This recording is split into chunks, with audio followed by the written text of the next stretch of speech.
তো বন্ধুগণ, কদিন ধরেই ফেসবুক খুললেই আমরা একটা জিনিস দেখতে পাচ্ছি, সেটা হচ্ছে মিশো থেকে ফ্রড, ফ্লিপকার্ট থেকে ফ্রড, অ্যামাজন থেকে ফ্রড, এরকম বিভিন্ন ধরনের পোস্ট আমরা দেখতে পাচ্ছি। তো আমি আজকে একটা পোস্ট দেখলাম ফ্লিপকার্ট নয়, মিশো সম্পর্কে ফেসবুক খুলে।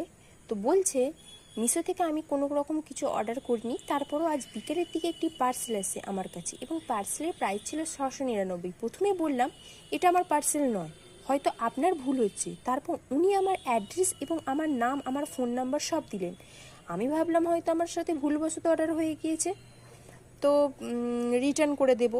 তারপর দেখি মিশো আমার কোনো রকম অ্যাড্রেসই দেওয়া নেই, তাই কি অর্ডার করেছে সেটা শো করছে না। তাহলে রিটার্নটা করবো কীভাবে? আর ভাববার বিষয় এটা যে আমার অ্যাড্রেসটা এলো কোথা থেকে। যিনি পার্সেলটা দিয়ে গেলেন ওনাকে আবার আমি কল ব্যাক করে জিজ্ঞেস করলে উনি বলেন লোকেশান ট্র্যাক করে হয়তো আপনার অ্যাড্রেসটা নিয়েছে। আমি বললাম আপনি একটু হেল্প করতে পারেন? তো তিনি বললেন যে না, আমি একটা কথাই বলবো যে আপনারা যেটা বলছেন যে মিশো থেকে এরকম হচ্ছে, ফ্লিপকার্ট থেকে হচ্ছে, অ্যামাজন থেকে হচ্ছে, এরকম ভুয়ো কথায় বিশ্বাস করবেন না, ভুয়ো জিনিস ছড়াবেন না। আগে জিনিসটাকে যাচাই করুন। হয়তো কেউ মিশোর নাম ভাঙিয়ে করছে, বা অ্যামাজনের নাম ভাঙিয়ে করছে, বা ফ্লিপকার্টের নাম ভাঙিয়ে করছে। আর সবথেকে বড় কথা, আপনি পার্সেলটা নিলেন কেন? পার্সেলটা নিয়ে আপনার একদম উচিত হয়নি।